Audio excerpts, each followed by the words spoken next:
All right, this is the Monday Night Footballers podcast, and we're here to tell you about the Kansas City Chiefs and their great comeback. And to start off with that today, we octogenarians backed the Chiefs except one. And I'll tell you just in a short moment here who that one person was, that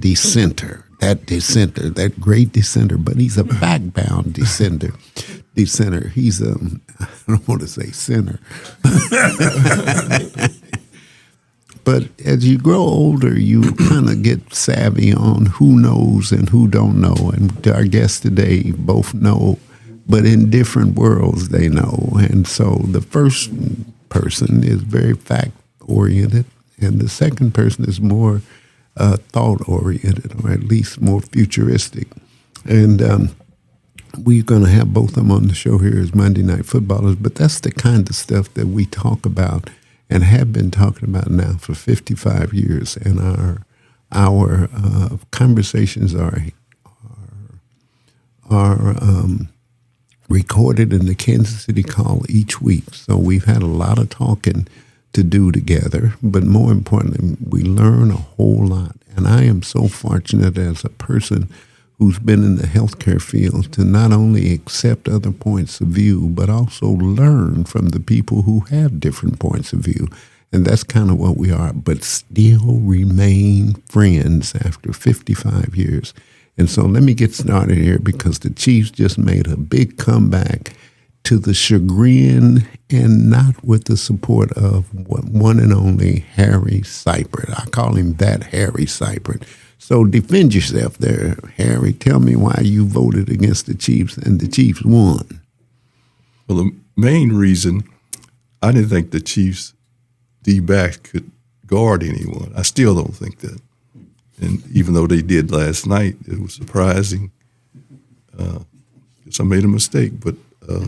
you owning up to a mistake? I made a mistake. They played, yeah, because I kept watching the defensive backs like you told me to, because I'm the only one that halfway listened to your ass. And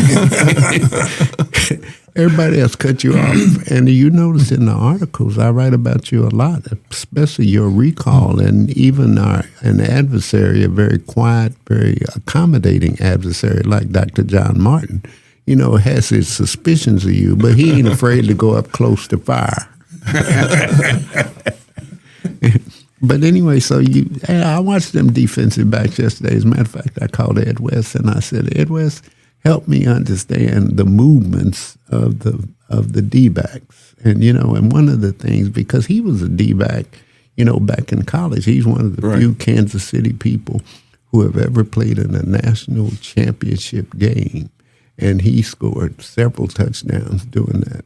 And he's right here among our group of octogenarians, and he's got a lot to say. But I called him, and I said, help me understand the D-backs, because I got to face that damn Harry Sypert. So tell me a little bit about the D-backs and what you had reservations about. Coverage, I don't think they can cover anyone, but they did, and it surprised me. And we'll see the rest of the year. I still don't think they can cover anyone. Okay. Now tell me about the disputed penalty, when they got one guy for taunting early in the game. When he stood up over somebody? Yeah, stood up over somebody. Right. You can't stand over anyone. Like, that used to be back in the day. You'd stand over someone, they wouldn't call it. Now, if you stand up over someone, that's automatic. And that's been a very... It's been a very often called penalty, and compared to others. It used to be pass interference, or it used to be, one time I remember offside was a problem, but they kind of dealt with that over time, timing and technology. But this taunting thing kind of worries me, because all you need to do is say, I got you. And, and then you see the yellow flag flying in there. Really, you're not supposed to be talking to the opponents, anything like that. Yeah. And then tell me a little more about this penalty where they would call headbutting or whatever. That's what. A slap, it should be a deal to slap someone. If you touch the helmet, that's automatic. You can't hand slap anyone. Yeah, but targeting is what I'm talking about. The targeting penalty. Yeah, that's helmet to helmet. That's helmet. Yeah, above the. everything here is automatic targeting. But since you're familiar with, controversy, tell me how is that overdone or over exaggerated? It's hard because, changing your directions and all that, a guy could drop his head, and it's hard to catch that targeting. It's hard. Depends, it's a judgment call, especially in college. You're flying at someone and they drop their head. Yeah, then this next thing, and you were just going after them, and because, growing up, I thought targeting was just part of the game, because how can you not target? If you got somebody running at you or running beside you and you got to tackle them, how can you not target them? And as we've said many times in Monday Night Football, so goes the head, so goes the rest of the body. The rules have changed now to protect the players, because back in the days, Fred Weisman, they called him the hammer because he would try to, hit your head. That was the deal. They called him, Fred the Hammer Weisman. He played chefs here, and there you go with that they damn chef outlawed hitting above the head, above the shoulder pad, the collar belt. So it's outlawed now. The hammer. Anytime you hit someone's head, it's automatic. You even touch the helmet.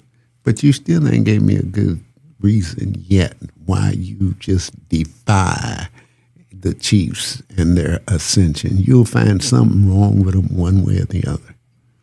Not really, I don't find anything wrong with Patrick. Well, now how did Patrick play yesterday, by the way? The Magic Man, just don't know how he's getting away. And he's being more aggressively running the ball. And I think that's going to be a downfall.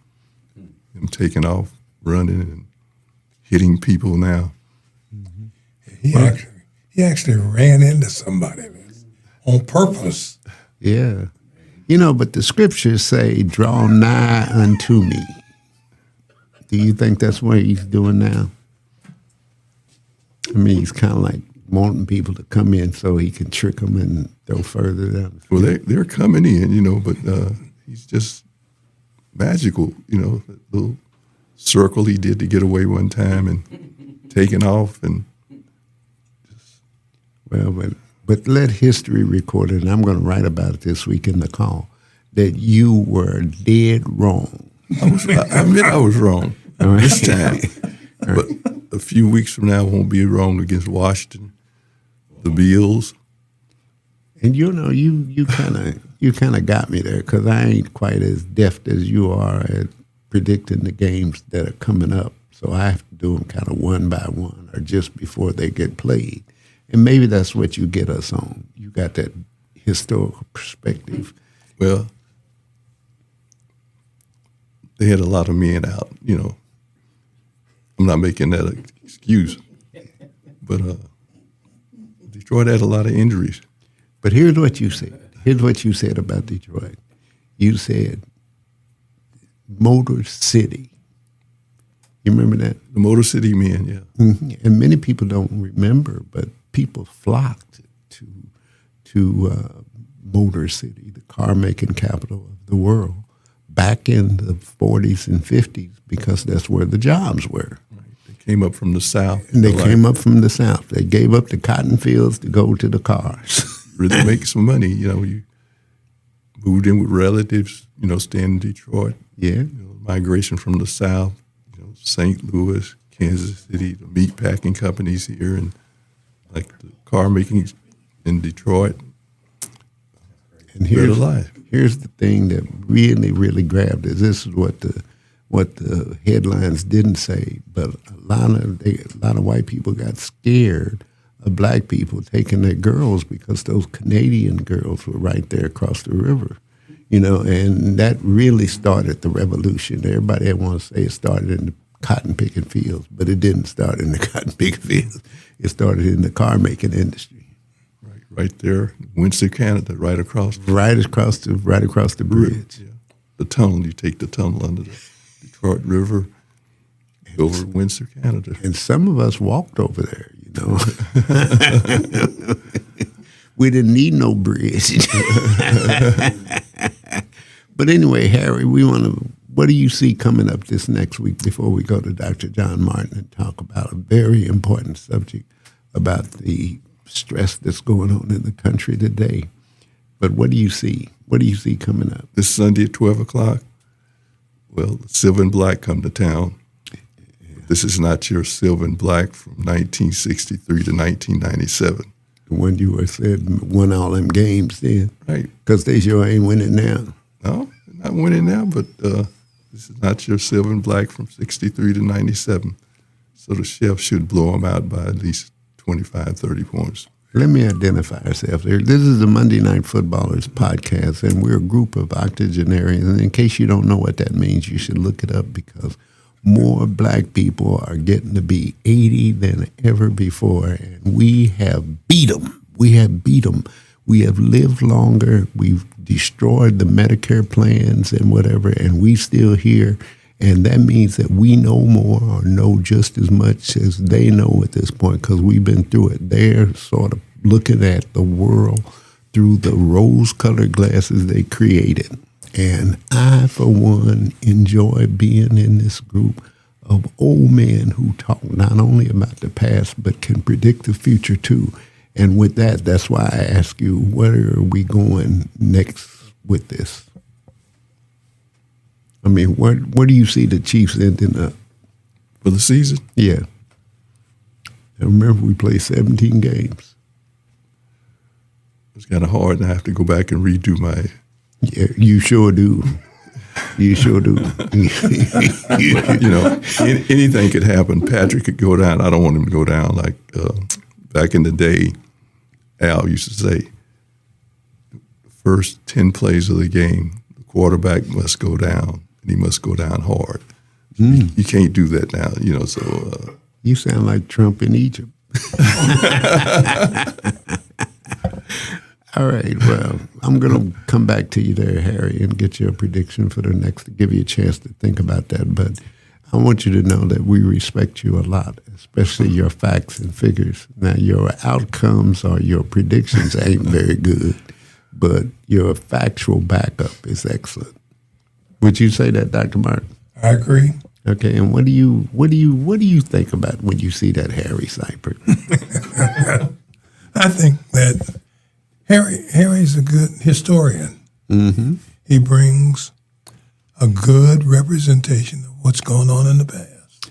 Well, I don't know if he'd say the same thing about you, but you know.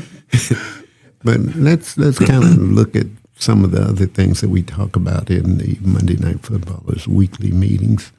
And I must say right here that sometimes we meet up in bars, as a matter of fact, so we can talk to the people. And I'm always remarked, or at least thought, that inside I see you with a certain chemistry with the people who go to bars and whatever.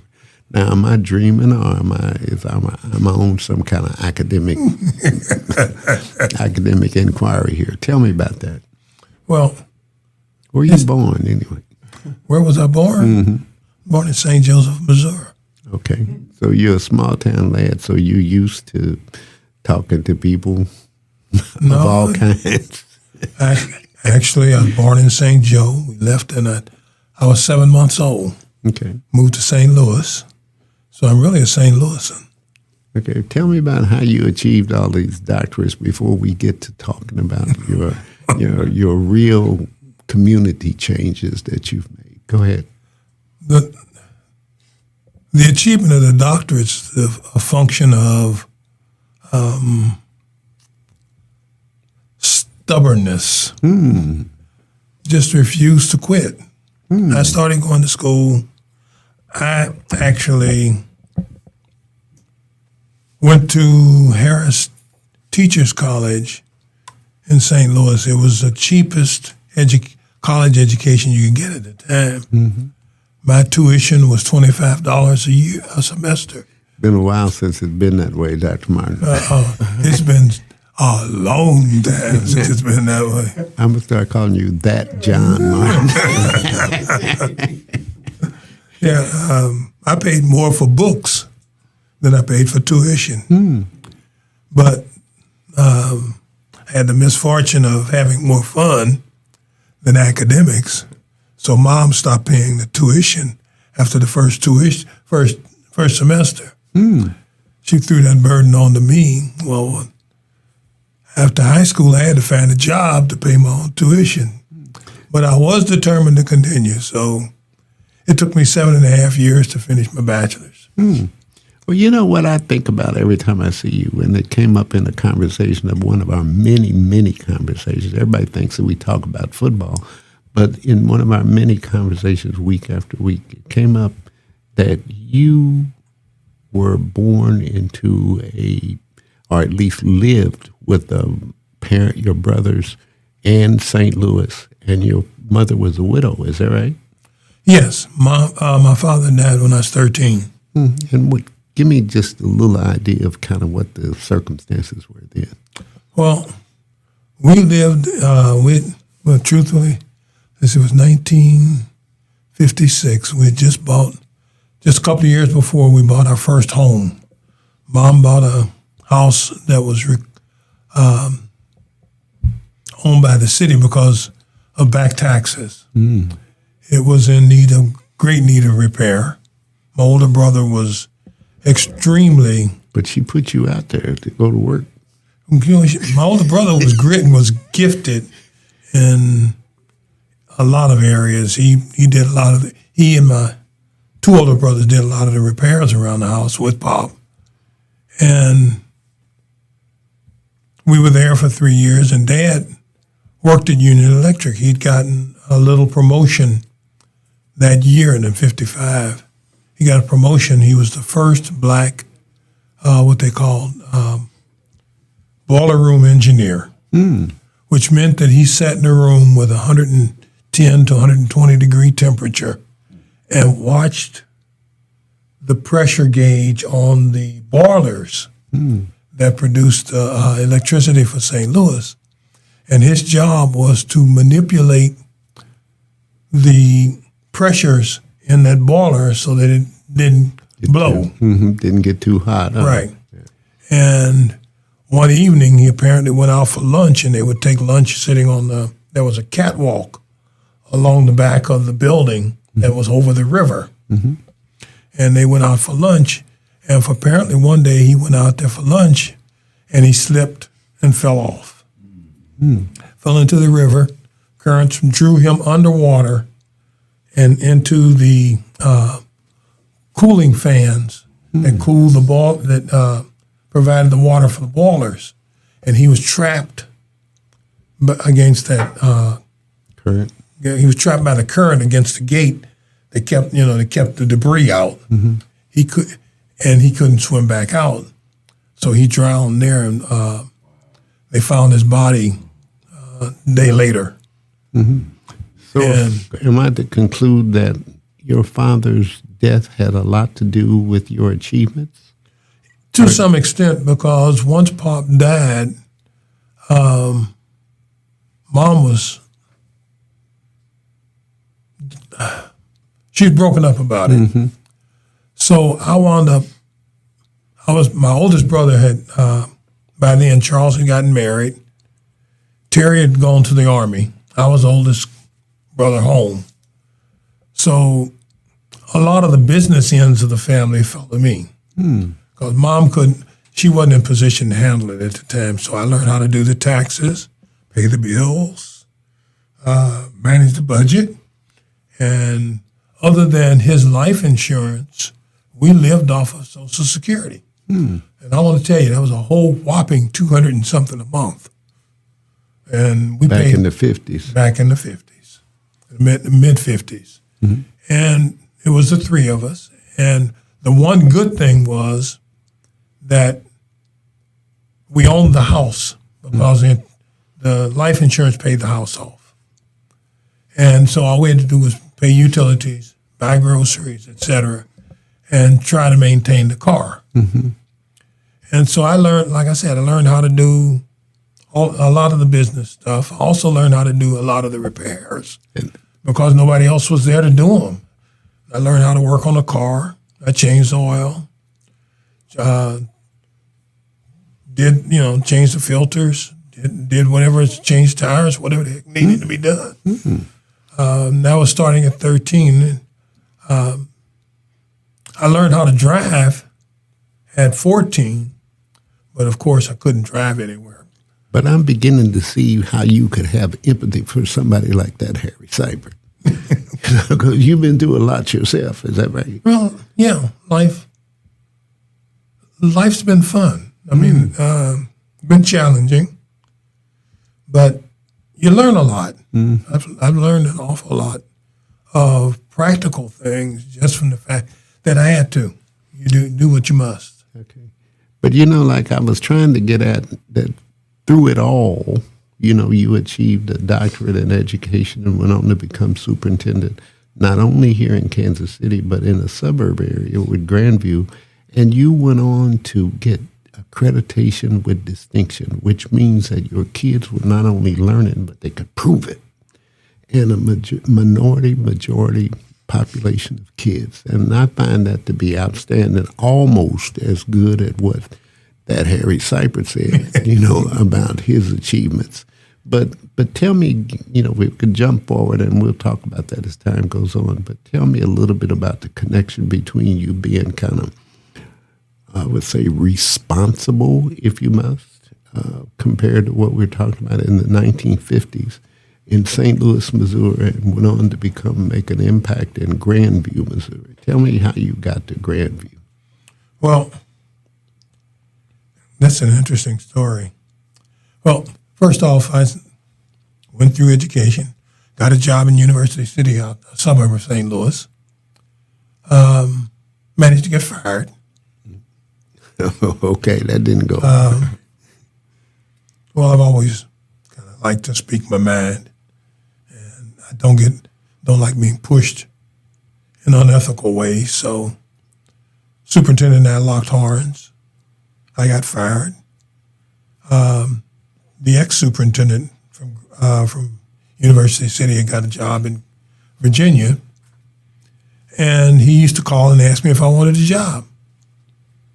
I told him this time, you sure you want to ask that question? Because I really need one.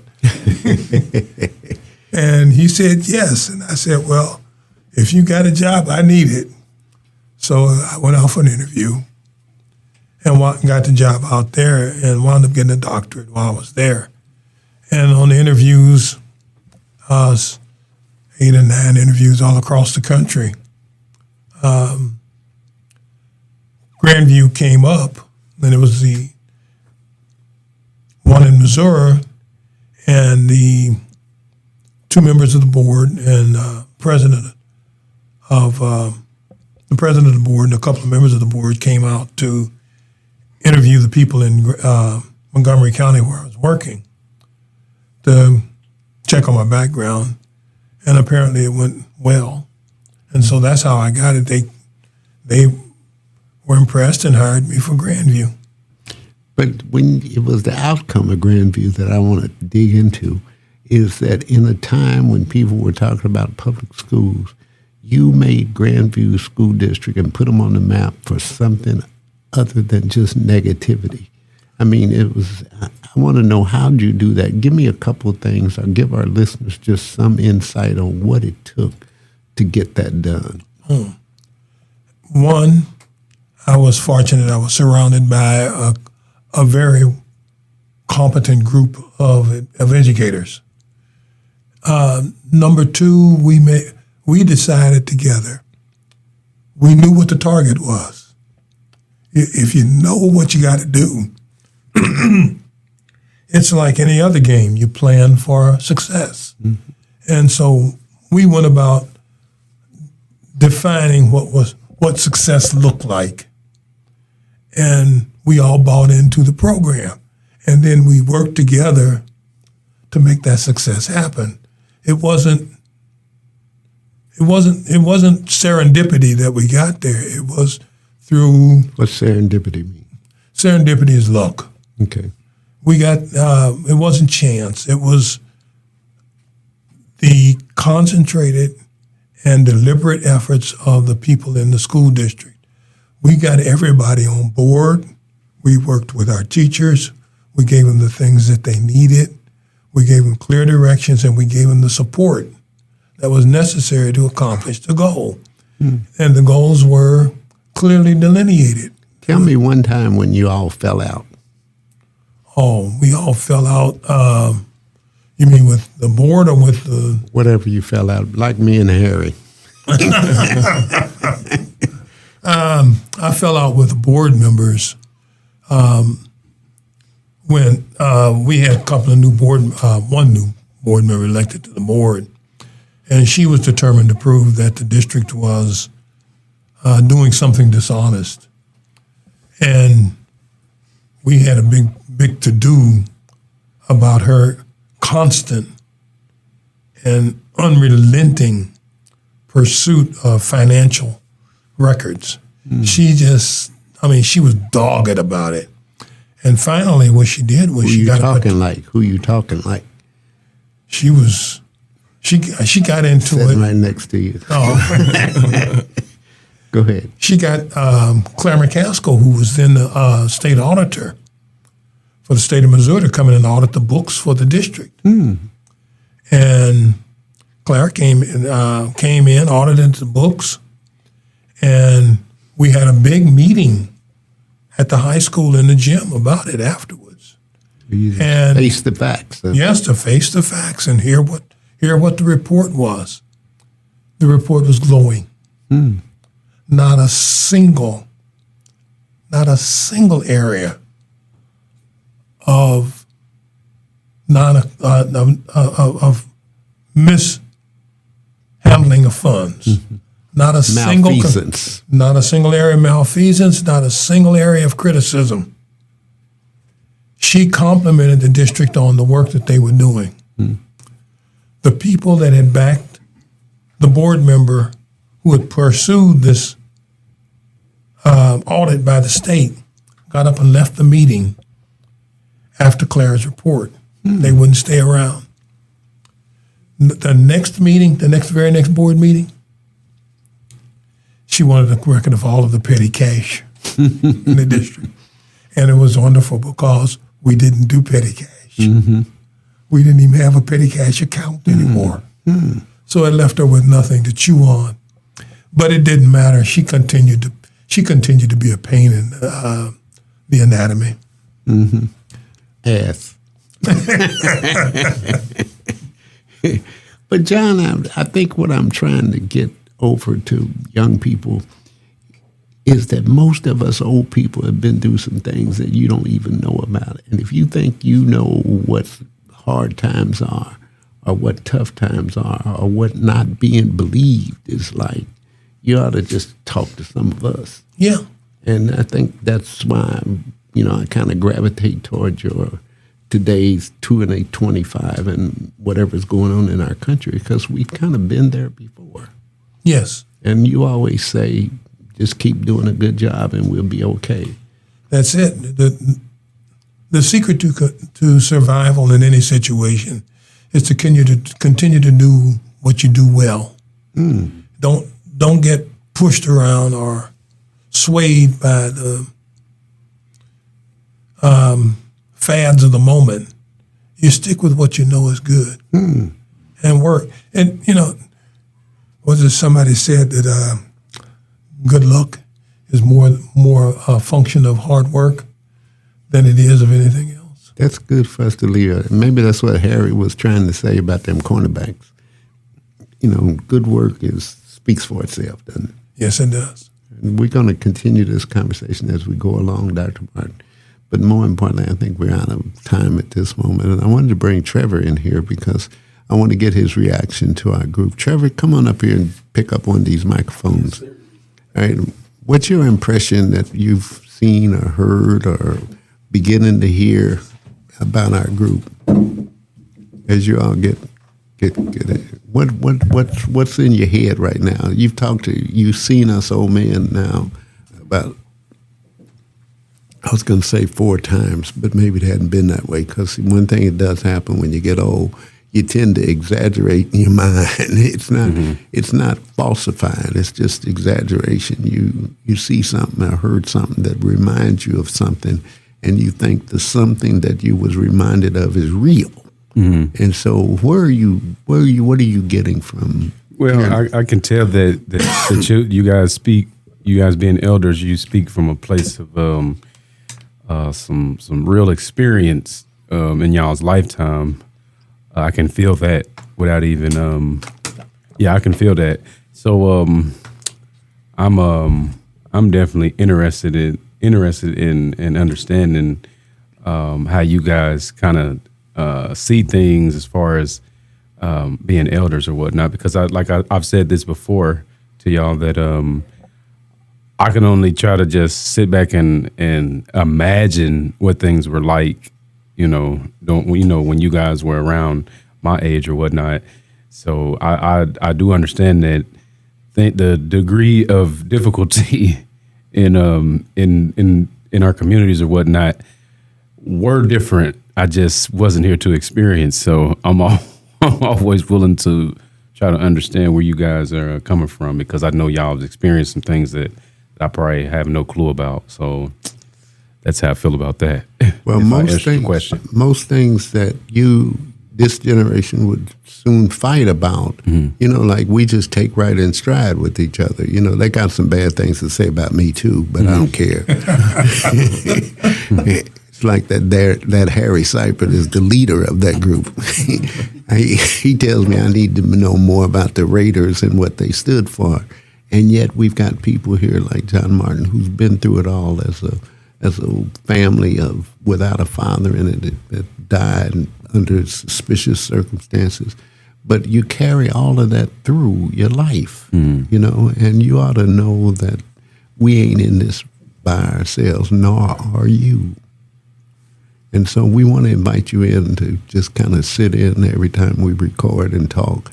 But more importantly, we want you to invite us to our Tuesday tea time in a nightclub in the afternoon. Okay. And we want you to see what we do, but you get some kind of drift now of kind of like how we kind of go from one extreme to the other, using the Chiefs as kind of a focal point, because we've all been glued to the TV with that. But that hybrid, that hybrid, he's got a real perspective, but that can be countered with the goodness and the strength of somebody who's gone through something and overcame it, like Dr. John Martin. But there's a sense in our minds of having to show the young people what we've been through. Now, do you think that's necessary? Yes, I do think it's necessary. The elders, well, okay, I can say this. For in my family, personally, there isn't a lot of interaction with the elders in my age group or whatnot, as far as my family goes. I be trying to work on that, but everybody has their own life to live or whatnot. So getting together with people or whatnot, it kind of gets.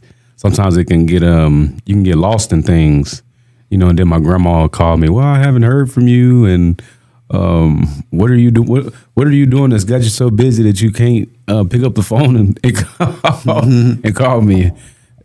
So I'd be like, well, I'm kind of working, but she's right. Nothing should ever be too much to where I can't reach out. So yeah. I have to do a better job at that, because, like I said, the experience that the elders have, I don't have. So I definitely will be missing something by not paying attention to, what you guys have to offer. So, All right. Well, we want you to stay up close, but most importantly, just stay close by, because we want you to understand that we're in it with you as much as somebody was in it with us, and we can get through this, as Dr. Martin said. But also just remember the history as Harry kind of represents.